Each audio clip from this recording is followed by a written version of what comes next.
Assalamualaikum warahmatullahi wabarakatuh dan salam sejahtera. Semenjak PRU 14, kita sering mendengar cerita tentang perpaduan.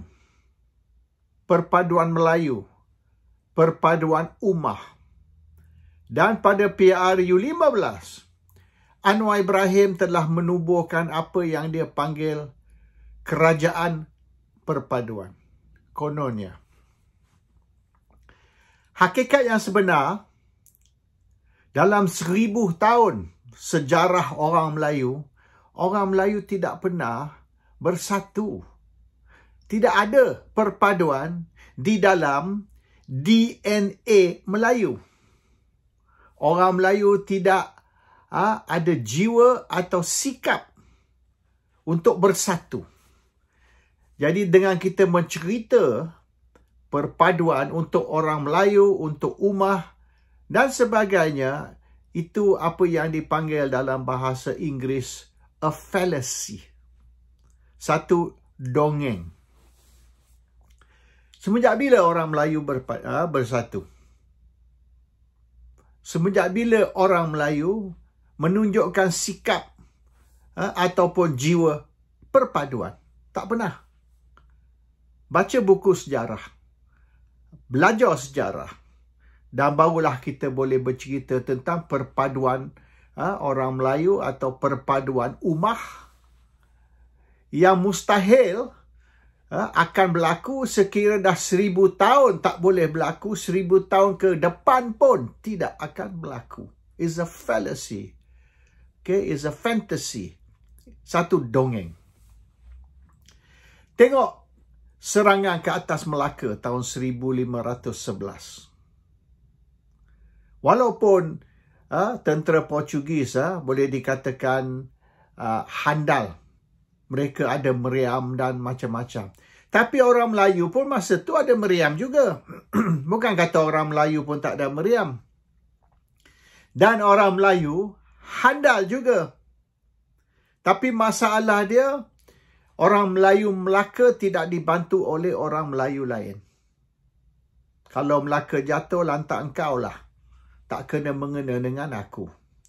Jadi, Portugis menang, Portugis memerintah. Lepas Portugis datang pula Belanda. Masa Belanda ambil alih pemerintahan Melaka, orang Bugis yang dipimpin oleh Raja Haji, brother kepada Sultan Selangor yang pertama, Raja Lumu, dia telah serang Melaka. Dan orang Belanda hampir kalah, hampir jatuh.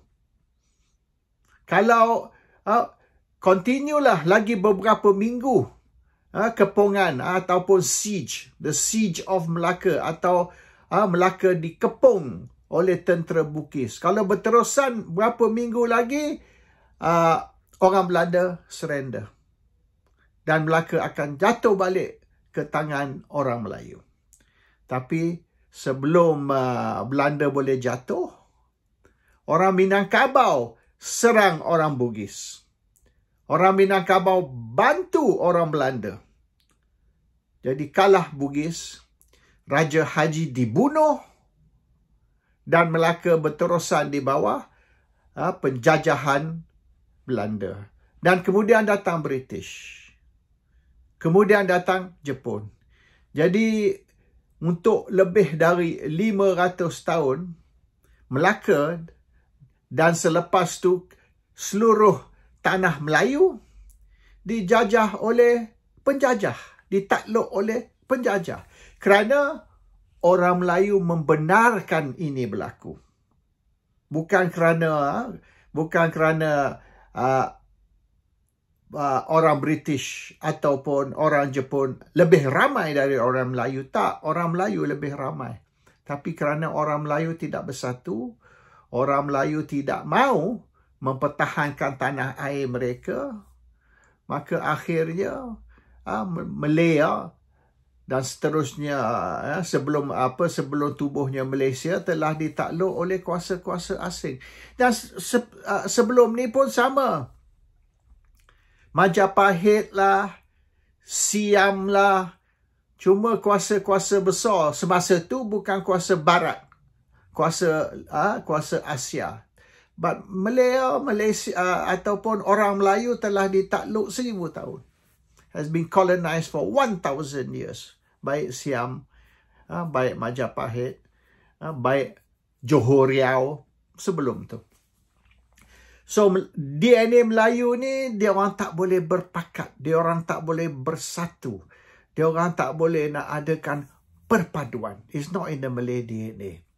Dan kalau kita tengok orang Melayu ni, mungkin kalau mereka ni Buddhis, mungkin sikap mereka ni lain sikit. Tapi apabila orang Melayu juga beragama Islam, lagi susah. Sebab orang Islam lagi tak boleh nak bersatu. Tengok di Timur Tengah tu, di Middle East. Semasa pemerintahan menggunakan kuasa, they call it at the point of the sword, maknanya menggunakan kuasa pedang, barulah orang Islam bersatu. Mereka bersatu bukan kerana mereka ada jiwa untuk bersatu. No. Mereka bersatu sebab kalau tak bersatu kena bunuh, kena tetak dengan pedang. Tapi apabila mereka boleh bangkit dengan bantuan Barat, orang Islam di Timur Tengah bangkit dan memerontak dengan bantuan kuasa Barat, iaitu kuasa bukan Islam. Dan mereka akan lawan dan kononnya akan merdeka dan akhirnya jatuh empire Islam. Islam lawan Islam dan akhirnya menjadi hamba kepada kuasa Barat, kuasa bukan Islam. Itu DNA orang Islam juga. Dan DNA orang Melayu. Jadi orang Melayu Islam ni lagi teruk. Lagi teruk. Apa yang mereka buat tu semua melanggar syariat. Melanggar ajaran Islam. Orang Melayu tak ikut ajaran Islam. Cakap, yes, hebat. LGBT lah, konsert lah, menentang habis-habis. Tapi itu saja superficial. Jiwa Islam pun tidaklah begitu dalam kepada orang Melayu. It's not really deep. The spirit of Islam tak ada, shallow. Dan banyak retorik, banyak bercakap, tapi buat tak ada.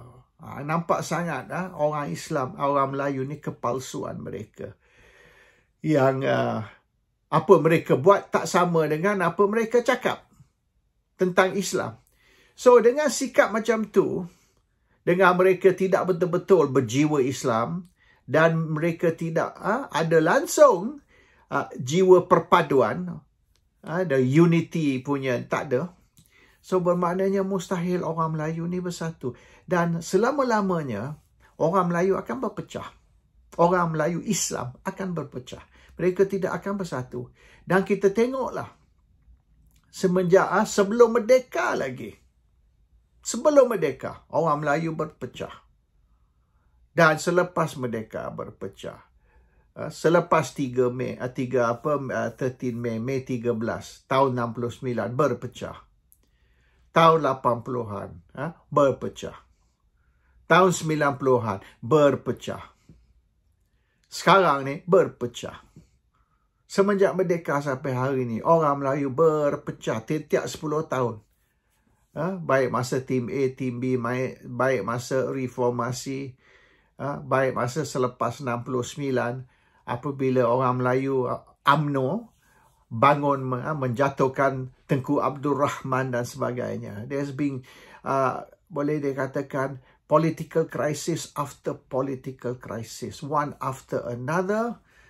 Dan ini semua kerana boleh dikatakan dengki, tamak kuasa dan kebencian di antara orang Melayu dan orang Melayu. Walaupun mereka claim mereka ni beragama Islam, di mana mereka tak boleh benci sama-sama umat, tapi masih mereka benci sama-sama umat. Dan kalau kita tengok hari ni lagi teruk. Masuklah social media. Baca komen-komen dalam social media. Teruk. Orang Melayu, orang Islam menghina dan mengutuk sama-sama bangsa, sama-sama agama. So forget about kerajaan perpaduan. Forget about perpaduan ummah. Itu semua karut. Itu semua dongeng. There is a fallacy or a fantasy. It will never happen. Orang Melayu akan tetap berpecah. Orang Islam merata dunia akan tetap berpecah. Dan orang Melayu akan terpaksa membuat gabungan ataupun pakatan dengan orang bukan Melayu untuk memerintah.